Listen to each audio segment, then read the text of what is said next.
ਸਤਿ ਸ਼੍ਰੀ ਅਕਾਲ ਜੀ। ਮੈਂ ਲਵਪ੍ਰੀਤ ਕੌਰ ਹਾਜ਼ਰ ਹਾਂ ਜੀ ਬਲਵਿੰਦਰ ਸਿੰਘ ਭੁੱਲਰ ਦੁਆਰਾ ਲਿਖੀ ਗਈ ਕਹਾਣੀ ਲੈ ਕੇ। ਕਹਾਣੀ ਨੂੰ ਸ਼ੁਰੂ ਕਰਨ ਤੋਂ ਪਹਿਲਾਂ ਇੱਕ ਬੇਨਤੀ ਹੈ ਜੀ, ਪਲੀਜ਼ ਵੀਡੀਓ ਨੂੰ ਲਾਈਕ ਕਰ ਦਿਓ ਜੀ, ਤੇ ਜੇਕਰ ਤੁਸੀਂ ਚੈਨਲ ਤੇ ਨਵੇਂ ਹੋ ਤਾਂ ਪਲੀਜ਼ ਸਾਡੇ ਚੈਨਲ ਨੂੰ ਸਬਸਕ੍ਰਾਈਬ ਕਰ ਲਓ ਤੇ ਕਮੈਂਟ ਜ਼ਰੂਰ ਕਰਕੇ ਦੱਸਿਓ ਕਿ ਤੁਹਾਨੂੰ ਕਹਾਣੀ ਕਿੱਦਾਂ ਦੀ ਲੱਗੀ। ਆਓ ਹੁਣ ਆਪਾਂ ਸ਼ੁਰੂ ਕਰਦੇ ਹਾਂ ਅੱਜ ਦੀ ਕਹਾਣੀ। ਆਪਣੀ ਸਕੂਲੀ ਪੜ੍ਹਾਈ ਕਰਨ ਉਪਰੰਤ ਗੁਰਮੀਤ ਮਾਨਸਾ ਦੇ ਇੱਕ ਪ੍ਰਾਈਵੇਟ ਸਕੂਲ ਵਿੱਚ ਟੀਚਰ ਲੱਗ ਗਈ। ਪਰਿਵਾਰ ਦੀ ਧਾਰਮਿਕ ਸੋਚ ਤੇ ਜ਼ਿੰਦਗੀ ਦੀ ਪੂਰੀ ਹੋਈ ਇੱਛਾ ਕਾਰਨ ਉਹ ਹਰ ਸਮੇਂ ਰੱਬ ਦਾ ਸ਼ੁਕਰਾਨਾ ਕਰਦੀ। ਰੋਜ਼ਾਨਾ ਸੁਬਹ ਗੁਰਦੁਆਰਾ ਸਾਹਿਬ ਵਿਖੇ ਨਤਮਸਤਕ ਹੋਣਾ ਉਸ ਦਾ ਨਿਤਨੇਮ ਬਣ ਚੁੱਕਾ ਸੀ। ਉਸ ਤੋਂ ਬਾਅਦ ਹੀ ਉਹ ਤਿਆਰ ਹੋ ਕੇ ਸਕੂਲ ਜਾਣ ਲਈ ਪਿੰਡੋਂ ਬੱਸ ਤੇ ਚੜ੍ਹਦੀ। ਉਹ ਸੋਚਦੀ ਸੀ ਕਿ ਜੇਕਰ ਉਸ ਦਾ ਮਾਮਾ ਕਰਨੈਲ ਸਿੰਘ ਨੌਕਰੀ ਨਾ ਕਰਦਾ ਹੁੰਦਾ ਤੇ ਉਹਨਾਂ ਦੇ ਪਰਿਵਾਰ ਵਾਂਗ ਧਾਰਮਿਕ ਪੇਂਡੂ ਸੁਭਾਅ ਦਾ ਮਾਲਕ ਹੁੰਦਾ ਤਾਂ ਉਹ ਅੱਜ ਅਧਿਆਪਿਕਾ ਨਾ ਹੁੰਦੀ। ਉਹ ਆਪਣਾ ਬਚਪਨ ਦਾ ਸਮਾਂ ਯਾਦ ਕਰਦੀ। ਉਹਨਾਂ ਦਾ ਪਰਿਵਾਰ ਬਹੁਤ ਧਾਰਮਿਕ ਵਿਚਾਰਾਂ ਵਾਲਾ ਪਰਿਵਾਰ ਸੀ। ਉਸ ਦੇ ਮਾਂ-ਬਾਪ ਦੀ ਸੋਚ ਪੁਰਾਣੀ ਪੇਂਡੂ ਹੀ ਸੀ। ਉਹ ਕੁੜੀਆਂ ਦੀਆਂ ਪੜ੍ਹਾਈ ਦੇ ਪੂਰੀ ਤਰ੍ਹਾਂ ਵਿਰੁੱਧ ਸਨ। ਜਦ ਉਹ 6 ਵਰ੍ਹਿਆਂ ਦੀ ਹੋ ਗਈ ਸੀ, ਪਿੰਡ ਦੀਆਂ ਹੋਰ ਕੁੜੀਆਂ ਨੂੰ ਸਕੂਲੀ ਵਰਦੀ ਵਿੱਚ ਬੈਗ ਲੈ ਕੇ ਜਾਂਦੀ ਵੇਖਦੀ ਤਾਂ ਉਸ ਦਾ ਦਿਲ ਵੀ ਸਕੂਲ ਜਾਣ ਲਈ ਕਾਹਲਾ ਪੈ ਜਾਂਦਾ, ਪਰ ਮਾਪਿਆਂ ਅੱਗੇ ਉਸ ਦੀ ਕੋਈ ਪੇਸ਼ ਨਾ ਜਾਂਦੀ। ਇੱਕ ਦਿਨ ਉਹ ਆਪਣੀ ਮਾਂ ਨਾਲ ਨਾਨਕੇ ਮਿਲਣ ਗਈ ਤਾਂ ਉਸ ਨੇ ਆਪਣੇ ਮਾਮਾ ਕਰਨੈਲ ਸਿੰਘ ਕੋਲ, ਜੋ ਸਹਿਕਾਰੀ ਬੈਂਕ ਵਿੱਚ ਕਰਮਚਾਰੀ ਸਨ, ਆਪਣੀ ਪੜ੍ਹਾਈ ਕਰਨ ਦੀ ਦਿਲੀ ਇੱਛਾ ਜ਼ਾਹਿਰ ਕੀਤੀ। ਛੋਟੀ ਬੱਚੀ ਦੀ ਇਸ ਇੱਛਾ ਨੇ ਕਰਨੈਲ ਸਿੰਘ ਦਾ ਮਨ ਬਾਗੋ-ਬਾਗ ਕਰ ਦਿੱਤਾ ਤੇ ਉਸਨੇ ਆਪਣੀ ਭੈਣ, ਜੋ ਗੁਰਮੀਤ ਦੀ ਮਾਂ ਸੀ, ਨਾਲ ਬੱਚੀ ਨੂੰ ਸਕੂਲ ਦਾਖਲ ਕਰਵਾਉਣ ਦੀ ਗੱਲ ਕੀਤੀ ਤਾਂ ਉਸ ਦਾ ਕਹਿਣਾ ਸੀ, ਭਾਈ ਕੁੜੀਆਂ ਨੂੰ ਪੜ੍ਹਾਉਣਾ ਨਹੀਂ ਚੰਗਾ ਹੁੰਦਾ, ਮੁੰਡਾ ਹੁੰਦਾ ਤਾਂ ਪੜ੍ਹਨ ਲਾ ਦਿੰਦੇ।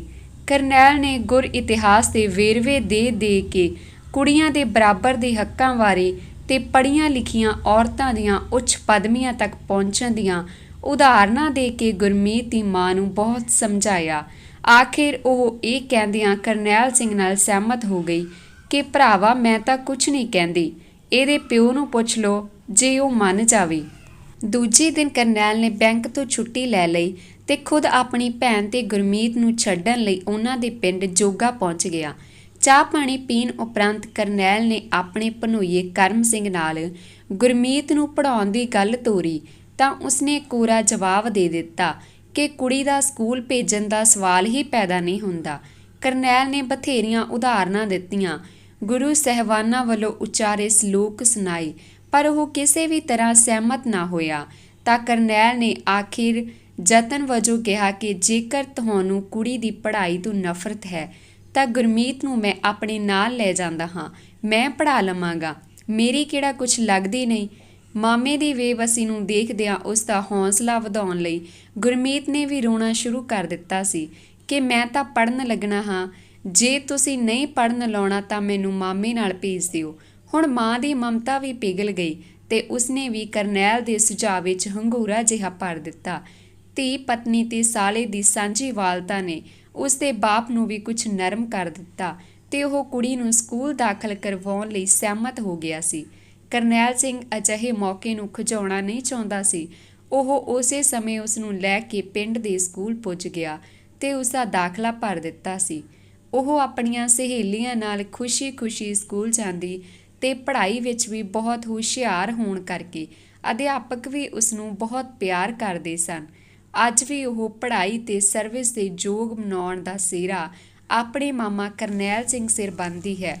ਪਿੰਡ ਧੌਲਾ ਦਾ ਸੁਖਵਿੰਦਰ, ਜੋ ਮਾਨਸਾ ਦੀ ਤਹਿਸੀਲ ਵਿੱਚ ਬਤੌਰ ਕਲਰਕ ਸਰਵਿਸ ਕਰਦਾ ਸੀ, ਵੀ ਰੋਜ਼ਾਨਾ ਉਸੇ ਬੱਸ ਵਿੱਚ ਸਫ਼ਰ ਕਰਦਾ ਸੀ ਜਿਸ ਵਿੱਚ ਗੁਰਮੀਤ ਜਾਇਆ ਕਰਦੀ ਸੀ। ਗੋਰਾ ਰੰਗ, ਲੰਬਾ ਕੱਦ, ਤਿੱਖੇ ਨੈਣ ਨਕਸ਼ ਤੇ ਪੇਂਡੂ ਪਿਛੋਕੜ ਦੀ ਸਰਾਫਤ ਵਾਲੀ ਝਲਕ ਮਾਰਦੀ। ਗੁਰਮੀਤ ਨੂੰ ਤੱਕਦਿਆਂ ਸੁਖਵਿੰਦਰ ਦਾ ਮਨ ਉਸ ਦੇ ਕੁਝ ਨੇੜੇ ਹੋਣ ਵੱਲ ਖਿੱਚਿਆ ਗਿਆ। ਹੁਣ ਉਹ ਬੱਸ ਵਿੱਚ ਗੁਰਮੀਤ ਦੇ ਨੇੜੇ ਬੈਠਣ ਦੀ ਕੋਸ਼ਿਸ਼ ਕਰਦਾ, ਕਦੇ ਬੁਲਾਉਣ ਦੀ ਕੋਸ਼ਿਸ਼ ਕਰਦਾ। ਆਪਣੇ ਆਪ ਨੂੰ ਚੰਗੇ ਖਾਨਦਾਨ ਦਾ ਸ਼ਰੀਫ ਮੁੰਡਾ ਹੋਣ ਦਾ ਪ੍ਰਭਾਵ ਪਾਉਂਦਾ ਹੋਣ ਕਰਕੇ ਗੱਲ ਕਰਨ ਦਾ ਹੌਸਲਾ ਵੀ ਨਾ ਕਰ ਸਕਦਾ। ਆਖਿਰ ਇਹ ਖਿੱਚ ਵੱਧਦੀ ਮੇਲ ਮਿਲਾਪ ਜਾਂ ਚਾਹ ਪਾਣੀ ਇਕੱਠਿਆਂ ਪੀਣ ਤੱਕ ਚਲੀ ਹੀ ਗਈ। ਮੌਕਾ ਅਜਿਹਾ ਦੇਖਦਿਆਂ ਇੱਕ ਦਿਨ ਸੁਖਵਿੰਦਰ ਨੇ ਆਪਣੇ ਮਨ ਦੀ ਅੰਦਰਲੀ ਗੱਲ ਗੁਰਮੀਤ ਦੇ ਸਾਹਮਣੇ ਪੇਸ਼ ਕਰ ਹੀ ਦਿੱਤੀ। ਇੱਕ ਵਾਰ ਤਾਂ ਗੁਰਮੀਤ ਨੂੰ ਝੰਜੋੜਾ ਜਿਹਾ ਲੱਗਾ, ਪਰ ਫਿਰ ਉਹ ਸੋਚਣ ਲੱਗੀ ਕਿ ਸੁਖਵਿੰਦਰ ਸਰਵਿਸ ਵੀ ਕਰਦਾ ਹੈ, ਕੱਦ ਕਾਠ ਵੀ ਚੰਗਾ ਤੇ ਖਾਨਦਾਨ ਵੀ ਵਧੀਆ ਹੈ, ਉਂਝ ਸ਼ਰੀਫ ਵੀ ਬਥੇਰਾ ਹੈ। ਜੇ ਇਸ ਪੇਸ਼ਕਸ਼ ਨੂੰ ਸਵੀਕਾਰ ਕਰ ਵੀ ਲਿਆ ਜਾਵੇ ਤਾਂ ਕੋਈ ਮਾੜੀ ਗੱਲ ਨਹੀਂ। ਸੋਚਣ ਲਈ ਸਮਾਂ ਮੰਗ ਕੇ ਗੁਰਮੀਤ ਉਸ ਕੋਲੋਂ ਆਪਣੇ ਸਕੂਲ ਵੱਲ ਚਲੀ ਗਈ। ਸਾਰਾ ਦਿਨ ਉਹ ਆਪਣੇ ਕੰਮ ਵਿੱਚ ਮਨ ਨਾ ਲਗਾ ਸਕੀ। ਸੁਖਵਿੰਦਰ ਵੱਲੋਂ ਪੇਸ਼ ਕੀਤੀ ਪੇਸ਼ਕਸ਼ ਉਸ ਨੂੰ ਸਤਾ ਰਹੀ ਸੀ। ਉਹ ਸੋਚਦੀ ਰਹੀ ਕਿ ਇਸ ਨੂੰ ਹਾਂ ਕਿਹਾ ਜਾਵੇ ਕਿ ਨਾ। ਆਖਿਰ ਉਸਨੇ ਆਪਣੇ ਪਰਿਵਾਰ ਦੇ ਅਸੂਲਾਂ ਤੇ ਧਾਰਮਿਕ ਵਿਚਾਰਾਂ ਦੇ ਆਧਾਰ ਤੇ ਫੈਸਲਾ ਕਰਦਿਆਂ ਸੁਖਵਿੰਦਰ ਨੂੰ ਸਪਸ਼ਟ ਕਰ ਦਿੱਤਾ ਕਿ ਉਸਨੇ ਆਪਣੇ ਮਾਪਿਆਂ ਦੀ ਮਰਜ਼ੀ ਅਨੁਸਾਰ ਹੀ ਵਿਆਹ ਕਰਵਾਉਣਾ ਹੈ। ਤੁਸੀਂ ਕਿਸੇ ਤਰ੍ਹਾਂ ਮੇਰੇ ਮਾਪਿਆਂ ਤੱਕ ਪਹੁੰਚ ਕਰਕੇ ਦੇਖ ਲਵੋ, ਜੋ ਉਹ ਕਰਨਗੇ ਮੈਨੂੰ ਮਨਜ਼ੂਰ ਹੋਵੇਗਾ। ਸੁਖਵਿੰਦਰ ਦਾ ਇੱਕ ਚਾਚਾ ਵੀ ਸਹਿਕਾਰੀ ਵਿਭਾਗ ਵਿੱਚ ਨੌਕਰੀ ਕਰਦਾ ਸੀ, ਜਿਸ ਨੇ ਗੁਰਮੀਤ ਦੇ ਮਾਮੇ ਕਰਨੈਲ ਸਿੰਘ ਰਾਹੀਂ ਉਸ ਦੇ ਪਿਤਾ ਕਰਮ ਸਿੰਘ ਨਾਲ ਗੱਲਬਾਤ ਆਰੰਭ ਕੀਤੀ, ਜੋ ਕਰੀਬ 1 ਮਹੀਨੇ ਵਿੱਚ ਸਿਰੇ ਲੱਗ ਗਈ ਤੇ ਦੋਵੇਂ ਪਰਿਵਾਰ ਵਿਆਹ ਲਈ ਰਾਜੀ ਹੋ ਗਏ। ਇੱਕ ਸਾਦੇ ਸਮਾਗਮ ਰਾਹੀਂ ਰਿਸ਼ਤਾ ਪੱਕਾ ਕੀਤਾ ਗਿਆ ਤੇ ਫਿਰ ਵਿਆਹ ਦੀ ਤਰੀਕ ਮਿਥ ਲਈ। ਗੁਰਮੀਤ ਦਾ ਪਿਤਾ ਰਜਦੇ ਪੁਜਦੇ ਘਰ ਦਾ ਮਾਲਕ ਸੀ। ਉਸਨੇ ਆਪਣੀ ਪੁੱਤਰੀ ਦੇ ਵਿਆਹ ਤੇ ਚੰਗਾ ਖਰਚਾ ਕੀਤਾ। ਪੂਰੇ ਸ਼ਾਨੋ ਸ਼ੌਕਤ ਨਾਲ ਜਸ਼ਨ ਮਨਾਏ ਗਏ ਤੇ ਗੁਰਮੀਤ ਲਾੜੀ ਦੇ ਰੂਪ ਵਿੱਚ ਧੌਲੇ ਪਹੁੰਚ ਗਈ। ਸੁਖਵਿੰਦਰ ਤੇ ਗੁਰਮੀਤ ਦੋਵੇਂ ਬਹੁਤ ਖੁਸ਼ ਸਨ। ਦੋਵਾਂ ਦੇ ਪਰਿਵਾਰਾਂ ਦੀ ਖੁਸ਼ੀ ਵੀ ਬੇਹੱਦ ਸੀ। ਪਰਿਵਾਰ ਦੇ ਫੈਸਲੇ ਅਨੁਸਾਰ ਗੁਰਮੀਤ ਨੂੰ ਪ੍ਰਾਈਵੇਟ ਸਕੂਲ ਦੀ ਨੌਕਰੀ ਤੋਂ ਹਟਾ ਕੇ ਘਰ ਦੀ ਸੇਵਾ ਸੰਭਾਲ ਉਸ ਦੇ ਸਪੁਰਦ ਕਰ ਦਿੱਤੀ। 2 ਸਾਲ ਬਾਅਦ ਛੋਟੇ ਭਰਾ ਦੀ ਸ਼ਾਦੀ ਹੋਣ ਉਪਰੰਤ ਸੁਖਵਿੰਦਰ ਨੇ ਰੋਜ਼ਾਨਾ ਦੇ ਬੱਸ ਸਫ਼ਰ ਤੋਂ ਖਹਿੜਾ ਛੁਡਾਉਣ ਲਈ ਮਾਨਸਾ ਵਿਖੇ ਪਲਾਟ ਖਰੀਦ ਲਿਆ ਤੇ ਆਪਣਾ ਮਕਾਨ ਬਣਾ ਕੇ ਉਹ ਪੱਕੇ ਤੌਰ ਤੇ ਮਾਨਸਾ ਵਿਖੇ ਹੀ ਰਹਿਣ ਲੱਗ ਪਈ। ਉਹਨਾਂ ਆਪਣੇ ਪੁੱਤਰ ਤੇ ਪੁੱਤਰੀ ਨੂੰ ਇੱਕ ਚੰਗੇ ਪਬਲਿਕ ਸਕੂਲ ਵਿੱਚ ਦਾਖਲ ਕਰਵਾ ਦਿੱਤਾ। ਵਸਦੇ ਰਸਤੇ ਘਰ ਤੇ ਉਦੋਂ ਪਹਾੜ ਟੁੱਟ ਪਿਆ ਜਦ ਗੁਰਮੀਤ ਨੂੰ ਟੈਲੀਫੋਨ ਤੇ ਕਿਸੇ ਵਿਅਕਤੀ ਨੇ ਸੁਨੇਹਾ ਦਿੱਤਾ ਕਿ ਚੰਡੀਗੜ੍ਹ ਤੋਂ ਵਾਪਸ ਆਉਂਦੇ ਸੁਖਵਿੰਦਰ ਦੀ ਕਾਰ ਦਾ ਵਨੂੜ ਨੇੜੇ ਐਕਸੀਡੈਂਟ ਹੋ ਗਿਆ ਤੇ ਉਸ ਨੂੰ ਚੰਡੀਗੜ੍ਹ ਦੇ ਇੱਕ ਹਸਪਤਾਲ ਵਿੱਚ ਦਾਖਲ ਕਰਵਾ ਦਿੱਤਾ ਹੈ। ਗੁਰਮੀਤ ਗੁਆਂਢ ਰਹਿੰਦੇ ਇੱਕ ਆਪਣੇ ਰਿਸ਼ਤੇਦਾਰ ਨੂੰ ਨਾਲ ਲੈ ਕੇ ਚੰਡੀਗੜ੍ਹ ਚੱਲ ਪਈ, ਪਰ ਗੁਰਮੀਤ ਦੇ ਉੱਥੇ ਪਹੁੰਚਣ ਤੋਂ ਪਹਿਲਾਂ ਹੀ ਉਸ ਦਾ ਸੁਹਾਗ ਵਿਛੋੜਾ ਦੇ ਚੁੱਕਾ ਸੀ। ਗੁਰਮੀਤ ਨੂੰ ਆਪਣੀ ਜ਼ਿੰਦਗੀ ਇੱਕ ਵਾਰ ਨਰਕ ਵਾਂਗ ਦਿਖਾਈ ਦੇਣ ਲੱਗੀ। ਘਰ ਵਿੱਚ ਇਕੱਲਤਾ, ਬੱਚਿਆਂ ਦੇ ਪਾਲਣ ਪੋਸ਼ਣ ਦੀ ਜ਼ਿੰਮੇਵਾਰੀ, ਆਮਦਨ ਬੰਦ ਹੋ ਜਾਣੀ ਆਦਿ ਨੇ ਉਸ ਦੀ ਨੀਂਦ ਹੀ ਉਡਾ ਦਿੱਤੀ। ਸਾਰਾ ਦਿਨ ਉਦਾਸੀ ਦੇ ਆਲਮ ਵਿੱਚ ਲੰਘਦਾ। ਉਹ ਮਨ ਕਰੜਾ ਕਰਨ ਦੀ ਕੋਸ਼ਿਸ਼ ਕਰਦੀ, ਪਰ ਉਸ ਦੀਆਂ ਕੋਸ਼ਿਸ਼ਾਂ ਵਿਅਰਥ ਹੋ ਜਾਂਦੀਆਂ। ਉਹ ਕਮਜ਼ੋਰ ਪੈਣ ਲੱਗ ਗਈ।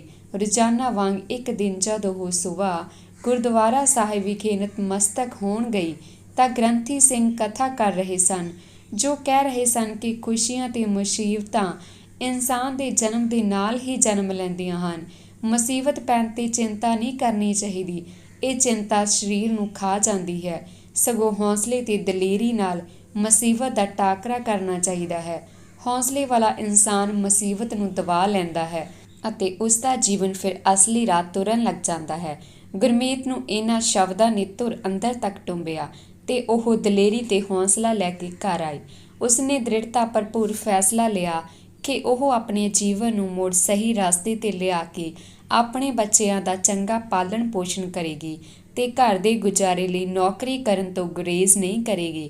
ਵਿਭਾਗ ਵੱਲੋਂ ਤਰਸ ਦੇ ਆਧਾਰ ਤੇ ਨੌਕਰੀ ਦੇਣ ਲਈ ਪਹੁੰਚੇ ਸੁਨੇਹੇ ਨੂੰ ਕਬੂਲ ਕਰਦਿਆਂ ਉਹ ਬੈਂਕ ਅਧਿਕਾਰੀਆਂ ਕੋਲ ਪੁੱਜ ਗਈ, ਜਿਨ੍ਹਾਂ ਉਸ ਨੂੰ ਕਲਰਕ ਭਰਤੀ ਕਰ ਲਿਆ। ਹੁਣ ਉਸ ਦੀ ਆਮਦਨ ਚੰਗੇ ਗੁਜ਼ਾਰੇ ਯੋਗ ਸੀ। ਉਹ ਬੱਚਿਆਂ ਦੀ ਪੜ੍ਹਾਈ ਤੇ ਪਾਲਣ ਪੋਸ਼ਣ ਤੇ ਖੁੱਲ੍ਹਾ ਖਰਚ ਕਰਨ ਲੱਗੀ। ਸੁਖਵਿੰਦਰ ਦਾ ਪਿਆ ਘਾਟਾ ਤਾਂ ਭਾਵੇਂ ਕਿਸੇ ਵੀ ਤਰ੍ਹਾਂ ਪੂਰਾ ਨਹੀਂ ਕੀਤਾ ਜਾ ਸਕਦਾ ਸੀ, ਪਰ ਉਸ ਦੀ ਜ਼ਿੰਦਗੀ ਸਹੀ ਰਸਤੇ ਤੇ ਤੁਰ ਪਈ ਅਤੇ ਘਰ ਦਾ ਮਾਹੌਲ ਵੀ ਉਸਨੇ ਖੁਸ਼ੀਆਂ ਵਾਲਾ ਬਣਾ ਲਿਆ। ਗੁਰਮੀਤ ਲਈ ਕਈ ਵਾਰ ਕਠਿਨਾਈਆਂ ਦਿੱਕਤਾਂ ਆਈਆਂ, ਪਰ ਉਸਨੇ ਆਪਣੇ ਬੱਚਿਆਂ ਨੂੰ BA ਤੱਕ ਦੀ ਪੜ੍ਹਾਈ ਕਰਵਾ ਕੇ ਪੁੱਤਰ ਨੂੰ ਵਿਦੇਸ਼ ਭੇਜ ਦਿੱਤਾ ਤੇ ਪੁੱਤਰੀ ਨੂੰ ਇੱਕ ਪ੍ਰਾਈਵੇਟ ਕੰਪਨੀ ਵਿੱਚ ਭਰਤੀ ਕਰਵਾ ਦਿੱਤਾ। ਗੁਰਮੀਤ ਦੇ ਮਾਂ-ਬਾਪ ਵੀ ਸੋਚਦੇ ਕਿ ਜੇਕਰ ਗੁਰਮੀਤ ਦੇ ਮਾਮੇ ਦੀ ਨਾ ਮੰਨ ਕੇ ਅਨਪੜ੍ਹ ਰੱਖ ਲੈਂਦੇ ਤਾਂ ਅੱਜ ਉਸ ਦਾ ਆਪਣਾ ਗੁਜ਼ਾਰਾ ਵੀ ਨਹੀਂ ਸੀ ਹੋਣਾ ਅਤੇ ਉਸ ਦੇ ਬੱਚਿਆਂ ਦਾ ਭਵਿੱਖ ਵੀ ਹਨੇਰਾ ਹੋ ਜਾਣਾ ਸੀ। ਗੁਰਮੀਤ ਵੀ ਰੱਬ ਦਾ ਸ਼ੁਕਰਾਨਾ ਕਰਦੀ ਕਿ ਭਾਵੇਂ ਇੱਕ ਵਾਰ ਉਸ ਦੀ ਜ਼ਿੰਦਗੀ ਤਬਾਹੀ ਦੇ ਕੰਢੇ ਤੇ ਪਹੁੰਚ ਗਈ ਸੀ, ਪਰ ਮਿਲੇ ਹੌਸਲੇ ਕਾਰਨ ਹੁਣ ਉਹ ਤੇ ਉਸਦੇ ਬੱਚੇ ਚੰਗਾ ਜੀਵਨ ਬਤੀਤ ਕਰ ਰਹੇ ਹਨ। ਮੁਸ਼ਕਿਲ ਜਾਂ ਬਿਮਾਰੀ ਕਿਸੇ ਨੂੰ ਪੁੱਛ ਕੇ ਨਹੀਂ ਆਉਂਦੀ। ਗੁਰਮੀਤ ਨੂੰ ਇੱਕ ਵਾਰ ਮੁੜ ਵੱਡੀ ਮੁਸ਼ਕਿਲ ਨੇ ਆ ਘੇਰਿਆ ਜਦ ਪੇਟ ਵਿੱਚ ਇਨਫੈਕਸ਼ਨ ਹੋਣ ਨਾਲ ਬਿਮਾਰੀ ਇੰਨੀ ਵੱਧ ਗਈ ਕਿ ਉਸਨੂੰ ਆਪਣਾ ਇਲਾਜ ਚੰਡੀਗੜ੍ਹ ਤੋਂ ਕਰਵਾਉਣਾ ਪਿਆ। ਚੰਗੇ ਇਲਾਜ ਨਾਲ ਉਸਦੀ ਜ਼ਿੰਦਗੀ ਤਾਂ ਭਾਵੇਂ ਬਚ ਗਈ, ਪਰ ਉਹ ਕੰਮ-ਕਾਰ ਕਰਨ ਤੋਂ ਅਸਮਰੱਥ ਹੋ ਕੇ ਰਹਿ ਗਈ। ਆਪਣੀ ਬੇਵਸੀ ਦੇਖਦਿਆਂ ਉਸਨੇ ਆਪਣੀ ਨੌਕਰੀ ਤੋਂ ਅਗੇਤਰੀ ਸੇਵਾ ਮੁਕਤੀ ਲੈ ਲਈ। ਬਿਮਾਰੀ ਹੁਣ ਉਸਦੀ ਪੱਕੀ ਸਾਥਣ ਬਣ ਚੁੱਕੀ ਸੀ, ਜਿਸ ਕਾਰਨ ਉਹ ਪੂਰੀ ਤਰ੍ਹਾਂ ਮੰਜੇ ਨਾਲ ਹੀ ਜੁੜ ਗਈ। ਹੁਣ ਉਹ ਤੁਰ ਫਿਰ ਨਹੀਂ ਸਕਦੀ ਸੀ। ਸਿਰਹਾਣੇ ਪਈਆਂ ਗੋਲੀਆਂ ਦੇ ਫੱਕੇ ਮਾਰ-ਮਾਰ ਕੇ ਉਹ ਸਮਾਂ ਬਤੀਤ ਕਰ ਰਹੀ ਸੀ। ਸੁਰਤ ਸੰਭਾਲਣ ਤੋਂ ਲੈ ਕੇ ਮੰਜੇ ਦੀ ਸਾਥਣ ਬਣਨ ਤੱਕ ਦੇ ਸਮੇਂ ਕਦੇ ਉਸਨੇ ਗੁਰਦੁਆਰਾ ਸਾਹਿਬ 'ਚ ਨਤਮਸਤਕ ਹੋਣ ਤੋਂ ਗੈਰ ਹਾਜ਼ਰੀ ਨਹੀਂ ਸੀ ਲਵਾਈ। ਸਰਵਿਸ ਦੌਰਾਨ ਉਹ ਗਰੀਬ ਲੋਕਾਂ ਦੀ ਭਲਾਈ ਲਈ ਸਮਰੱਥਾ ਅਨੁਸਾਰ ਸੇਵਾ ਵੀ ਨਿਭਾਉਂਦੀ ਰਹੀ। ਸਾਰੀ ਜ਼ਿੰਦਗੀ ਉਹ ਕਿਸੇ ਨਾਲ ਬਾਂਹ ਕੱਢ ਕੇ ਲੜਦੀ ਨਹੀਂ ਸੀ ਵੇਖੀ।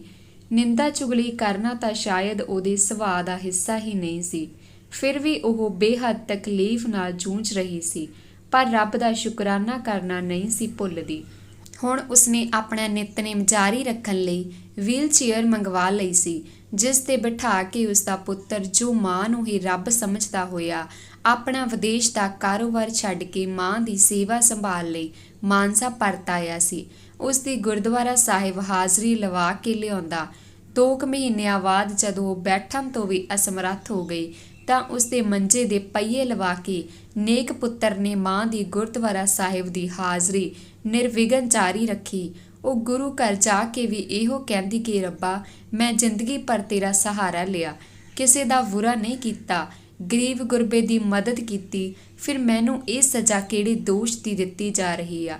ਉਸ ਵੱਲੋਂ ਦਿੱਤੀਆਂ ਜਾ ਰਹੀਆਂ ਇਹਨਾਂ ਦਲੀਲਾਂ ਨੂੰ ਸ਼ਾਇਦ ਸੁਣਨ ਵਾਲਾ ਹੀ ਕੋਈ ਨਹੀਂ ਸੀ। ਜੇ ਹੁੰਦਾ ਤਾਂ ਉਸਨੂੰ ਕੋਈ ਰਾਹਤ ਜ਼ਰੂਰ ਮਿਲਦੀ। ਹੁਣ ਉਹ ਮੌਤ ਦੇ ਬਿਲਕੁਲ ਨਜ਼ਦੀਕ ਜਾ ਚੁੱਕੀ ਸੀ। ਤਕਲੀਫ ਨਾਲ ਉਹ ਉੱਚੀ-ਉੱਚੀ ਚੀਕਾਂ ਮਾਰਦੀ ਝੱਲੀ ਨਾ ਜਾਂਦੀ। ਕਈ ਸਿਆਣੇ ਉਸਦੀ ਹਾਲਤ ਦੇਖ ਕੇ ਇੱਥੋਂ ਤੱਕ ਕਹਿਣ ਚਲੇ ਜਾਂਦੇ ਕਿ ਰੱਬਾ, ਜੇ ਇਸ ਦਾ ਫਾਇਦਾ ਨਹੀਂ ਕੀਤਾ ਜਾ ਸਕਦਾ ਤਾਂ ਇਸ ਦਾ ਮੂੰਹ ਹੀ ਢੱਕ ਦੇ। ਕੋਈ ਕਹਿੰਦਾ, ਭਾਈ, ਇਹ ਵੀ ਗੁਰਮੀਤ ਦੀ ਕੀਤੀ ਚੰਗੀ ਕਮਾਈ ਦਾ ਹੀ ਸਿੱਟਾ ਹੈ। ਅਜਿਹੀ ਹਾਲਤ ਵਿੱਚ ਉਸਦੀ ਔਲਾਦ ਦਿਨ ਰਾਤ ਉਸਦੀ ਸੇਵਾ ਸੰਭਾਲ ਕਰ ਰਹੀ ਹੈ। ਕੋਈ ਕਹਿੰਦਾ, ਯਾਰ, ਰੱਬ ਰੁੱਬ ਤਾਂ ਐਵੇਂ ਢਾਰਸ ਦੇਣ ਦੀਆਂ ਹੀ ਗੱਲਾਂ ਹਨ। ਜੇ ਕਿਤੇ ਹੁੰਦਾ ਤਾਂ ਗੁਰਮੀਤ ਦੀ ਇਹ ਹਾਲਤ ਨਹੀਂ ਸੀ ਹੋਣੀ। ਜਿੰਨੇ ਮੂੰਹ ਓਨੀਆਂ ਹੀ ਗੱਲਾਂ, ਪਰ ਬਸ ਕਿਸੇ ਦੇ ਕੁਝ ਨਹੀਂ ਸੀ। ਵਿਸਾਖ ਦੀ ਸੰਗਰਾਂਦ ਦਾ ਦਿਹਾੜਾ ਸੀ। ਸੁਬਹ ਦੇ ਕਰੀਬ 5 ਵੱਜ ਚੁੱਕੇ ਸਨ। ਗੁਰਦੁਆਰਾ ਸਾਹਿਬ ਤੋਂ ਭਾਈ ਜੀ ਨੇ ਹੁਕਮਨਾਮਾ ਲੈਣਾ ਸ਼ੁਰੂ ਹੀ ਕੀਤਾ ਸੀ ਕਿ ਗੁਰਮੀਤ ਨੇ ਤਕਲੀਫ ਨਾਲ ਚੀਕ ਮਾਰੀ, ਜੋ ਜ਼ਿੰਦਗੀ ਦੀ ਅਖੀਰ ਹੋ ਨਿਬੜੀ, ਤੇ ਨਾਲ ਹੀ ਉਹ ਸਦਾ ਲਈ ਪਰਿਵਾਰ, ਲੋਕਾਈ ਤੇ ਆਪਣੇ ਰੱਬ ਨੂੰ ਅਲਵਿਦਾ ਕਹਿ ਕੇ ਸਦਾ ਦੀ ਨੀਂਦ ਸੌਂ ਗਈ। ਘਰ ਵਿੱਚ ਸੱਥਰ ਵਿਛ ਗਿਆ। ਆਂਢ ਗੁਆਂਢ, ਸ਼ਕੇ ਸੰਬੰਧੀ, ਸ਼ਰੀਕੇ ਕਬੀਲੇ ਵਾਲੇ ਸੱਥਰ ਤੇ ਬੈਠ ਕੇ ਪਰਿਵਾਰ ਦਾ ਦੁੱਖ ਵੰਡਾਉਣ ਲੱਗੇ। ਉਹ ਲੋਕ ਗੁਰਮੀਤ ਦੀਆਂ ਤਾਰੀਫਾਂ ਕਰਦੇ ਨਾ ਥੱਕਦੇ, ਉਸਦੇ ਕੀਤੇ ਕੰਮਾਂ ਨੂੰ ਯਾਦ ਕਰਦੇ ਤੇ ਉਸਦੀ ਧਾਰਮਿਕ ਰੁਚੀ ਤੋਂ ਵੀ ਵਾਰੇ-ਵਾਰੇ ਜਾਂਦੇ, ਪਰ ਅਖੀਰ ਵਿੱਚ ਇਹ ਕਹਿ ਕੇ ਪੱਲਾ ਝਾੜ ਦਿੰਦੇ, ਭਾਈ, ਗੁਰਮੀਤ ਨੇ ਸਾਰੀ ਉਮਰ ਚੰਗਾ ਹੀ ਕੀਤਾ ਹੈ, ਪਰ ਜਿਹੜਾ ਦੁੱਖ ਭੋਗਿਆ ਇਹ ਤਾਂ ਉਸ ਤੋਂ ਪਹਿਲੀ ਜੂਨੀ ਵਿੱਚ ਹੀ ਕੋਈ ਗਲਤੀ ਹੋਵੇਗੀ, ਜਿਸ ਦੀ ਰੱਬ ਨੇ ਸਜ਼ਾ ਦਿੱਤੀ। ਵਾਹਿਗੁਰੂ ਹੁਣ ਉਸ ਨੂੰ ਆਪਣੇ ਚਰਨਾਂ ਵਿੱਚ ਨਿਵਾਸ ਦੇਵੇ। ਮੇਰੀ ਮਾਂ ਨੇ ਸਾਰੀ ਉਮਰ ਰੱਬ ਦੀ ਪੂਜਾ ਕੀਤੀ। ਜੇ ਰੱਬ ਨੇ ਫਿਰ ਵੀ ਇਹ ਸਜ਼ਾ ਦਿੱਤੀ ਹੈ, ਫਿਰ ਮੈਂ ਤਾਂ ਅਜਿਹੇ ਰੱਬ ਦੀ ਮਿੰਨਤ ਨਹੀਂ ਕਰਦਾ ਕਿ ਉਹ ਆਪਣੇ ਚਰਨਾਂ ਵਿੱਚ ਨਿਵਾਸ ਦੇਵੇ। ਹੁਣ ਤਾਂ ਹੋਰ ਸਜ਼ਾ ਦੇ ਲੇਵੇ ਜੇ ਢਿੱਡ ਨਹੀਂ ਭਰਿਆ। ਭਾਵਕ ਹੋਇਆ ਗੁਰਮੀਤ ਦਾ ਪੁੱਤਰ ਬਖਸ਼ੀਸ਼ ਸੁੱਤੇ ਸਿੱਧੀ ਆਪਦੇ ਮੂੰਹੋਂ ਕਹਿ ਗਿਆ ਸੀ। ਧੰਨਵਾਦ ਜੀ। ਜੇਕਰ ਕਹਾਣੀ ਵਧੀਆ ਲੱਗੀ, ਲਾਈਕ ਕਰਨਾ, ਸ਼ੇਅਰ ਕਰਨਾ ਤੇ ਕਮੈਂਟ ਕਰਨਾ। ਧੰਨਵਾਦ ਜੀ।